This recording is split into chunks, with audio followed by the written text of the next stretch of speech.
Hey guys, I'm Nichole Dailey, the Chef de Cuisine at Traeger Grills. Today we're going to run you through a recipe for a classic stuffing.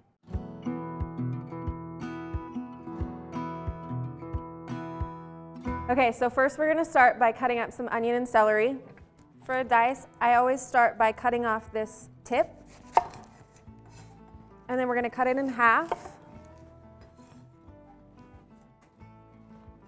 and peel back these first couple layers. You want to get down to where it's not papery or it won't break down. So leave this root end attached. It'll make it easier when you go to dice it.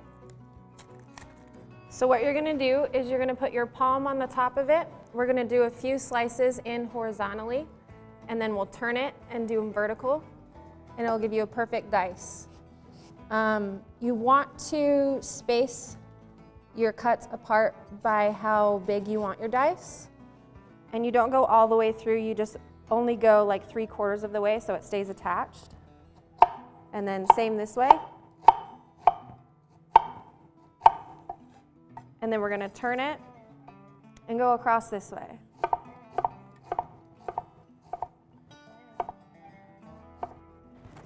So we'll put these in here for now and get to our celery. You want them both to be around a medium to small dice. Doesn't really matter all that much as long as they're all relatively the same size. That way they cook evenly. So we'll just cut this root end off. And some people won't use the tops of the celery. I don't mind them, so I'll usually leave the leaves or the little stems in. And just chop them up right in that. I do just cut off this little bit on the end that's dried out. And then what you're going to do with these is go half down the middle on all of them. This will help you get a consistent size and cut again. We'll stick our butter in here. We've got about 6 tablespoons of butter, 1 onion, and 5 stalks of celery. We'll let that melt down. And then on this celery, you just want to cut it to where they're about 1/4 of an inch thick. And I'll usually cut, it ends up being thirds on almost all of these. So you go all the way across on all of these ones. So once that butter starts to melt, we're at our onion. And you don't really want a lot of color here on the onion. You just want to soften it up a little bit. And then I always season with salt right after I put the onions in. It'll help break it down, especially, again, if you're not trying to get color on them. You just are trying to cook them down a little bit. And on these onions here, you can use any kind of fat you want. You can use butter, olive oil, avocado oil. It's really just up to your personal preference. And then we'll take this celery and we'll just run right through it, so it's about the same size as our onions.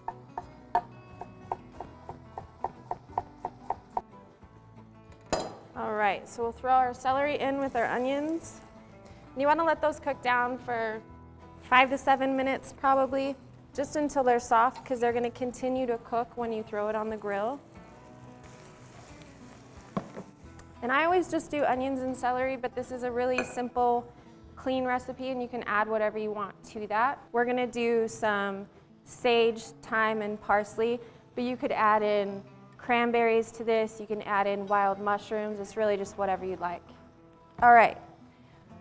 For bread on stuffing, I like to use something that has a little bit of texture to it. So I like the crusty outside and the chewy center.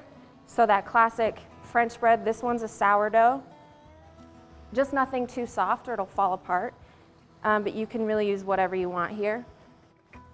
We're gonna cut this up into about 1-inch cubes, but again, feel free to do it however you please. You can just tear it up, you can cut it up into even cubes. It's really just whatever you want. So the good thing about this is your bread doesn't have to be fresh. You can use, it's actually better if you use day-old bread. It'll hold up better with all the liquid that we're going to be adding here in a minute. You can see the color starting to change and the onions starting to get a little bit translucent. We're gonna take it just a little bit further. They're almost there. Okay, so we've got all our bread cut. To our onions and celery, I like to throw my herbs in here just to kind of brighten them up a little bit before they go onto the bread. So we've got a little bit of thyme. On the sage, we're just gonna do what's called a chiffonade. So it's like a little ribbon. So you stack all of the leaves up and kind of roll it up, and then just real thin ribbons all the way down. I like a lot of sage in my stuffing because that's how my grandma used to make it. So I always go a little bit heavier on that one. I'll do like a quarter of a bunch of parsley. I always use the stems. I'll cut it all the way down to almost the very bottom. I like the stems in it. Some people do, some people don't. I think it's just a personal preference. We'll just bunch it up and mince right through there. And then I'll always kind of give it one more pass. Parsley's in. Okay, we want to make sure this is seasoned really well, so I always try things as we go. Okay, so we're going to add our chicken stock into here and bring that up to a simmer, and then we'll pour the whole thing over our bread. It's about 1.5 cups of chicken stock. And then we're going to bake this one in a cast iron skillet.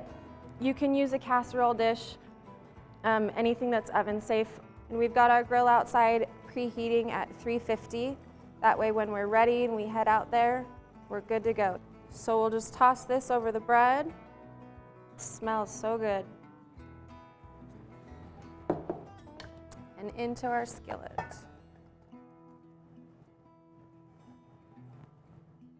I'm going to kind of push it down in a little bit.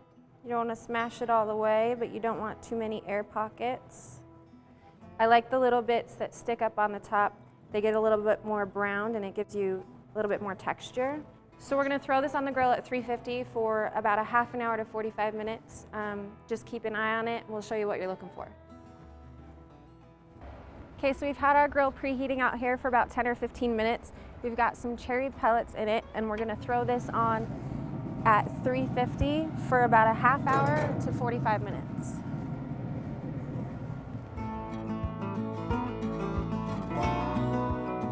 Okay guys, it's been about 30 minutes, and this is where our stuffing's at now. You wanna look for this golden brown on the top, but the bottom will still be nice and moist and tender. This guy is good to go. It's an easy one to do ahead of time. This can sit room temperature for an hour or so and it's still good to serve, or you could serve it as is. So here's our finished stuffing ready to go to the table. Whether it's a special occasion or a holiday dinner, this is a great addition to your menu and your guests are gonna love it. Be sure to find this recipe and many more on TraegerGrills.com/recipes or our app.